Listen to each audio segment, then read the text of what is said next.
Hi, dancers. Welcome back to Conversations with the Pros. Tonight, I'm chatting with dancer, actor, model, and TikTok extraordinaire, Silken Kelly. So, we're going to give her some time to come in and we'll get started. Hi, Hi, how are I you? am good. How are you doing? I heard the last part of it with the TikTok extraordinary. All right. I'm so happy to be here. This is really exciting for me to talk to you about, my journey and hopefully it can resonate with some people. Absolutely. So, Silken, tell us who you are. Okay, well, I am a professional dancer turned all of the things that I want to do. So now I guess model, creator, athlete. But I started my training in Colorado. I grew up in Denver. I trained with Academy of Colorado Ballet. And then after that, I got accepted into Houston Ballet Academy. And then I got into the second company there and then on to the main company. And then after that, I moved on to Dance Theater of Harlem in the city. That's when I moved to New York City. And I was with Cleveland Ballet for a little bit. And ever since then, I've been freelancing. So working with a bunch of different project-based companies here in the city, touring internationally, my favorite thing to do. And most recently, I've been really delving into a lot of things that interest me, which are more acting, modeling. I started my own nonprofit dance company. There's that as well. So producing. I've just been doing a lot of things, trying it all. I have that mindset also where it's like if something is out there that I want to do, I'm like, I just need to figure out how to make it. Exactly, exactly. Like do your research. If you keep thinking about it, then you need to do something about it. So yeah, absolutely, and definitely Yeah. try, even if it does not work out the first time. You never know. hmm hmm So, Silken, I'd love for you to tell us about your relationship with food Hmm. growing up and throughout your journey as a young pre-professional dancer.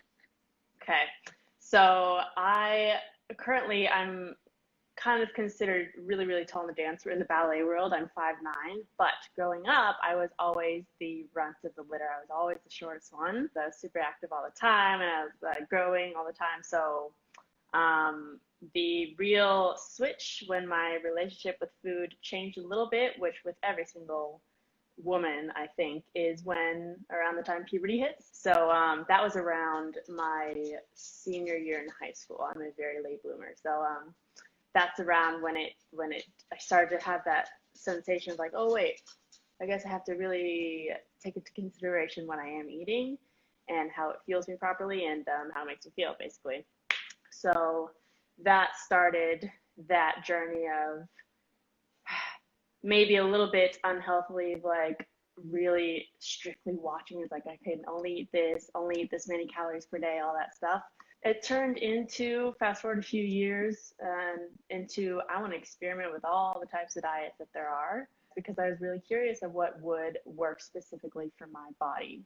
What works Mhm. for me will not work for the next person. If something works for them, and they can eat a certain way, it will not work for me. So I wanted to find that out for myself. I couldn't take anyone else's word for it when someone says, "Oh, you should go vegan, like you feel better," or "Oh, you should do this diet, you'll look better," whatever. Yeah, and I think one point that you raised here is the time at which diet culture in of itself really infiltrated into your life, and this is where we see a vast difference among dancers, Mm, and it does align with those years of going through puberty. So we can yeah, see dancers as 9 years old to as late as yourself being like closer to 17 years old, and right. see it in the younger dancers where diet culture can actually impede and become very risky for young dancers, and they're still developing bodies. But actually, it is risky at all because at the end of the day, restrictive Yeah. um, following restrictive routines and what works for one dancer doesn't necessarily work for you, and what works for you doesn't work Hmm. for another dancer. Right. To Sure. me, restrictive dieting is going back to those years when I was really self-conscious and struggling with myself as a dancer. So it was just not a good time as far as eating and all those things. So it reminds me of that. It was like you have to restrict yourself to fit a certain body type. I Absolutely. didn't feel good even after I ate. My energy was so It was Totally. weird. It wasn't low, just like this it's not working for me. Just like I felt super sluggish. So To hear about your journey with body image because a lot of dancers do struggle with um, building a more positive or even more neutral relationship with their body. So, was mm, this you experienced in your career? absolutely, absolutely. It's taken all my years of life to get to the point where I am now, but it's still a daily battle. Not really Sure. battle, but you have to constantly work on it. Growing up, going into the more professional world as a young impressionable girl, it can be really hard because all you want to do is fit in. All you want to do is be liked. All you want to do is look the part and fit a certain mold that you are hired into. So I got super lost in myself because I was so obsessed with trying to fit that I wasn't accepting my body and how it can truly be shaped in the way that it's supposed to instead of trying to make it look like someone else, which is the worst thing you can do because you will have a different body type from the next person, even if they're the same height, completely different. So it's taken a long, long time to really accept my body for number one, the height, because like I said before, I was always short.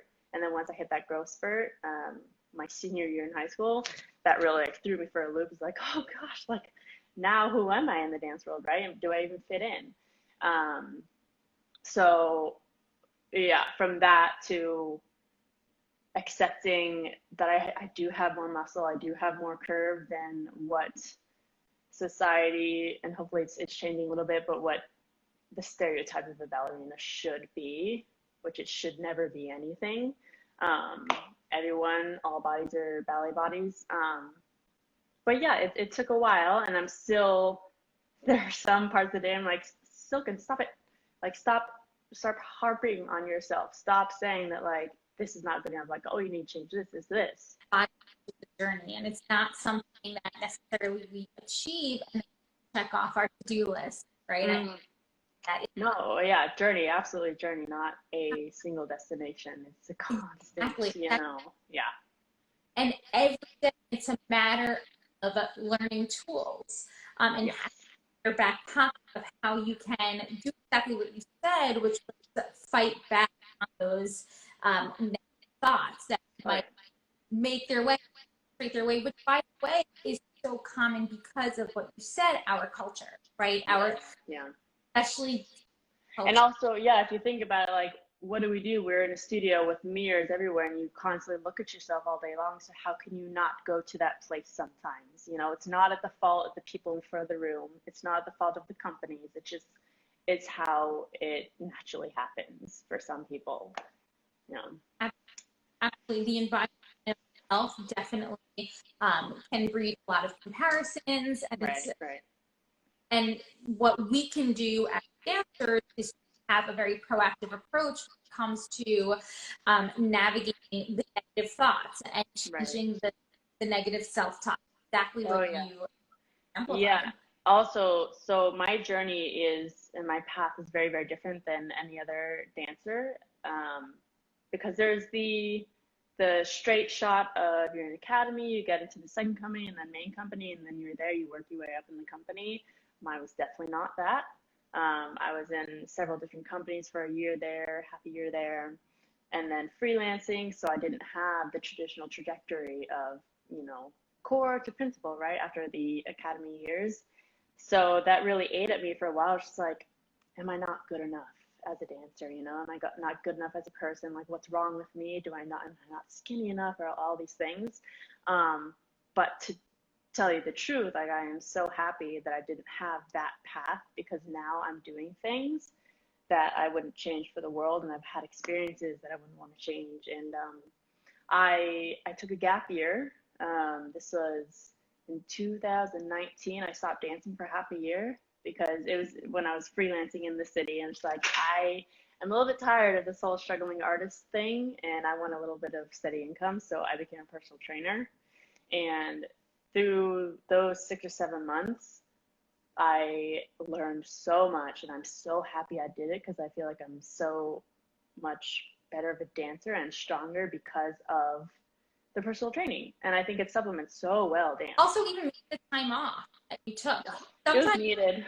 Yeah. Because towards the end of that break, I was missing ballet so much. I missed dance so much. So I was really excited to get back into it, like full steam ahead. So yeah. now, interestingly, you said you did that in 2020.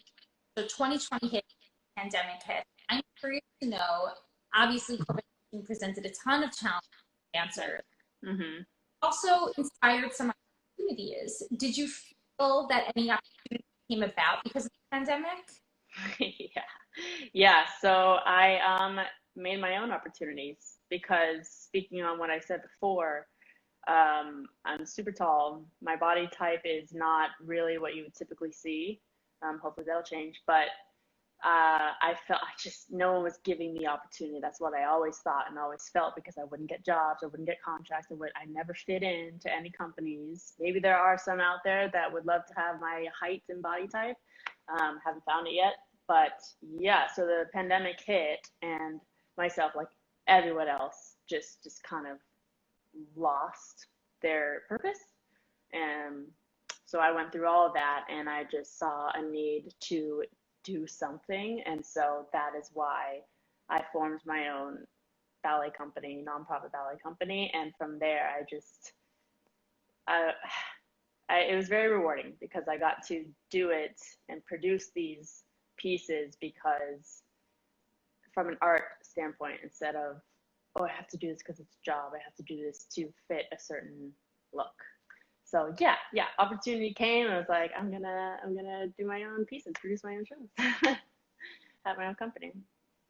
That's awesome. Yeah, I want to see the ballet culture and world change a little bit. So I feel like one small person at a time can, little by little change it. And my goal with my company is to bring ballet to non-traditional audiences. So people who think ballet is like such an elitist kind of world. It's not. It's for everybody. Like everyone can enjoy it. And I want people to see that ballerinas are athletes.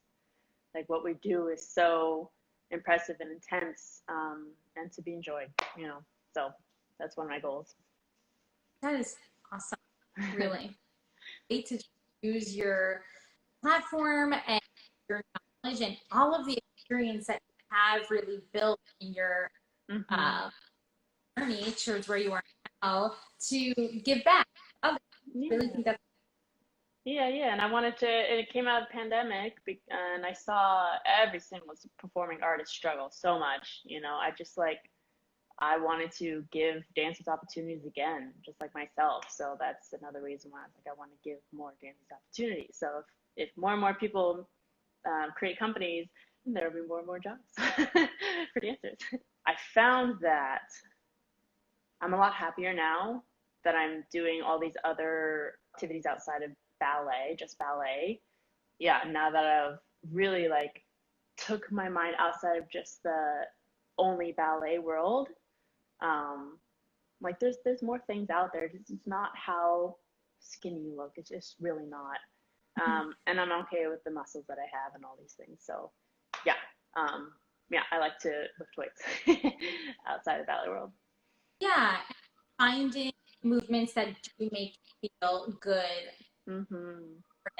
Now, I would love to know any pre-performance rituals that you like to do, or even post-performance, like with the wind down or that Mm. rush.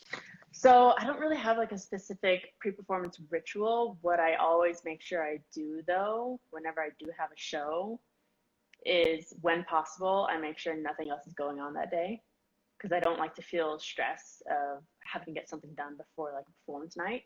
So I really like to clear my schedule and really not think about the performance right when I wake up, but just have a really calm day because I know a lot of energy will be expelled, later in the night. So that's one thing I want to make sure happens. I just have a really nice chill day before I perform.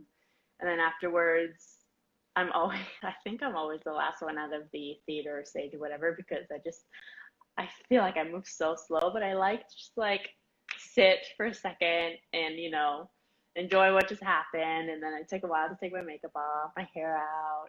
So yeah, I guess my wind down ritual was just like taking my time. Nice, nice. Yeah. And so, Dan, the last question that I want to ask you to everyone I talk to here is how would you define what it means to be the healthy dancer? A healthy dancer. I doing the movement because you're passionate and intrigued by it, instead of doing it because you worry about what you look like. And not just about like what your body looks like, but what you look like from an audience perspective, right? If you ever feel down about yourself, about if you're nitpicking like your body apart, just take a second and realize like, look at what my body can do for myself. Look how many years of training have gone into this, and just take a second and acknowledge that and think, wow, I'm doing pretty good. So don't harp on yourself. Don't be down on yourself. Just Yeah, yeah. absolutely. Appreciation. Appreciation. Yeah, That's so important. all the way. Dancers, our bodies do amazing things. Developing more of those intrinsic ways of appreciating Yeah. our body rather than just relying on the Yes. external. Especially now, because I'm like, I gotta accept my body for what it is. I can't change the height. I can't change the shape of it. So just be Yeah. proud of your body. Don't compare either. So Thank you. I'm so grateful to be able to come on here and talk. Thank you so much, Rachel. thank you. And